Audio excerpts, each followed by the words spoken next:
Hello friends, आज हम लोग पढ़ेंगे जिम्मरमान रीअरेंजमेंट। इसको हम लोग डाइपाइमेथेन रीअरेंजमेंट भी बोलते हैं। तो आइए इसको स्टार्ट करते हैं। 1,4-डाइन is converted into vinyl cyclopropane. First photochemical reaction होती है। इसमें जिम्मरमान रीअरेंजमेंट में फोटोकेमिकल रिएक्शन होती है जो कि लाइट के प्रेजेंट में होती है। या फर्स्ट कंडीशन में इसमें यह रिएक्शन होती है। यह फर्स्ट जो है वह है 1,4-डाइन। उसके बाद 1,4-डाइन को हम इस प्रकार भी लिख सकते हैं जो फोटो केमिकल रिएक्शन करके हमें विनाइल साइक्लोप्रोपीन देता है। इसका मेकनिज़्म देखते हैं अब, या इसको हम लोग थोड़ा विस्तार से पढ़ते हैं। सबसे पहले 1,4-डाइन होना चाहिए और इसके पास 3 कार्बन और वाला sp3 हाइब्रिडेशन और फोटोकेमिकल कंडीशन होना चाहिए। HNU की प्रेजेंस में रिएक्शन कराएंगे या फोटोकेमिकल रिएक्शन कराएंगे तो डाइपाइमेथेन रीअरेंजमेंट कहलाता है। ये कन्वर्ट होता है और विनाइल साइक्लोप्रोपेन प्राप्त होगा। 1,5-डाई रेडिकल में इंटरमीडिएट बनता है। अब इसका हम लोग मैकेनिज्म देखेंगे।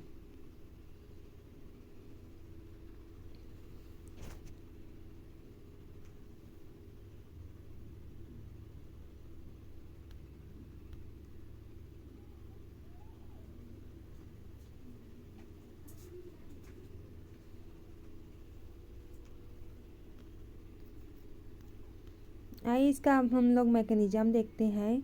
मैकेनिज्म में फर्स्ट हम लोग 1,4-डाइन लेंगे। जैसे कि ये है 1,4-डाइन, इसमें हम लोग 1 यहाँ से काउंट करेंगे तो 1,4-डाइन बनेगा ये। इसके बाद ये है फेनिल ग्रुप दोनों, या इसमें बेंजीन भी हम लोग ऐड कर सकते हैं। और ये है मेथिल ग्रुप। इसमें हम कुछ भी मेथिल ग्रुप जैसे C2H5 CH3 ऐसे कुछ लिख सकते हैं। जिसमें हम लोग फोटोकेमिकल रिएक्शन करवाते हैं तो हम लोगों को सबसे पहले बॉन्ड का ब्रेक होता है। इसमें 2 चीज़ देखने को मिलता है, एक तो बॉन्ड ब्रेकिंग, उसके बाद बॉन्ड मेकिंग। तो हम लोगों के पास यह जो बॉन्ड है, डबल बॉन्ड है, वो फ्री रेडिकल में पहले अरेंज होता है। तो ये फ्री रेडिकल में अरेंज होगा। ये सबसे पहले फ्री रेडिकल में अरेंज होता है। उसके बाद ये जस्ट हम इसको उतार देंगे फेनिल को और मेथिल को। उसके बाद हम लोग फोटोकेमिकल के रिएक्शन कराएंगे फिर से, तो हम लोग इसको A मानेंगे और इसको हम लोग B मानेंगे।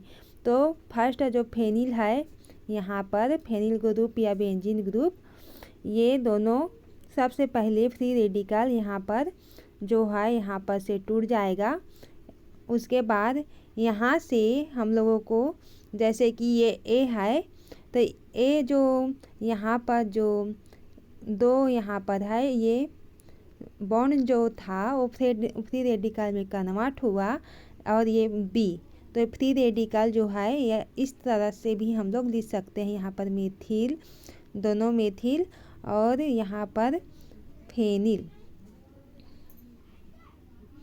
फिर उसके पश्चात यहाँ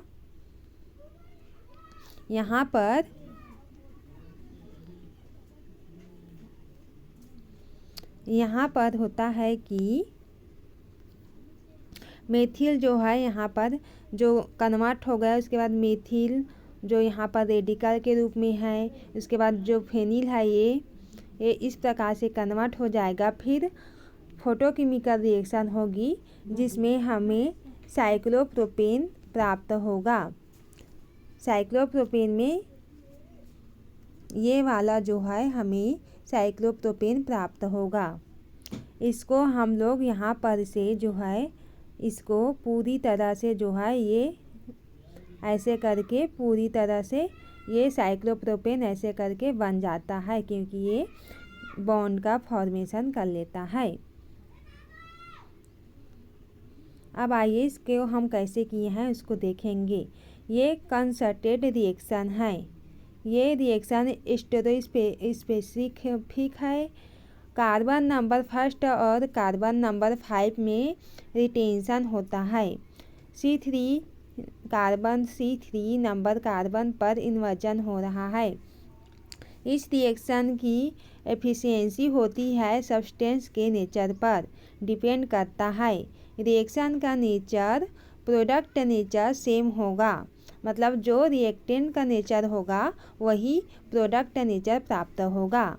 सबसे पहले 1,4-डाइन में 1 कार्बन sp3 हाइब्रिडेशन होगा और जो बॉन्ड होमोलाइटिक क्लीवेज होगा एक एक रेडिकल मिल जाएगा और उस स्पेसिफिक साइक्लोप्रोपेन 3 मेंबर रिंग का फॉर्मेशन होगा और रिंग का ब्रेकिंग कराएंगे और रेडिकल फॉर्मेशन और फ्री रेडिकल कंबाइन होकर डबल बॉन्ड का फॉर्मेशन करेगा।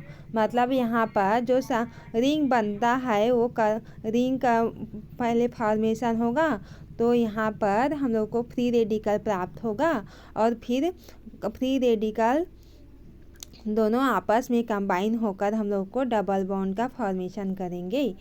ओवरऑल प्रोडक्ट मिलेगा और हम लोगों को विनाइल साइक्लोप्रोपेन प्राप्त हो जाएगा। ये इसमें हम लोगों को 1,5 रेडिकल इंटरमीडिएट के रूप में हम लोगों को प्राप्त होता है। तो हेलो गाइस, ये आज हम लोगों का इम्पोर्टेंट रिएक्शन के बारे में पढ़े जिसको बोलते हैं जिम्मरमान रीअरेंजमेंट। यह MSc फर्स्ट सेमेस्टर का वेरी मोस्ट इम्पोर्टेंट क्वेश्चन है।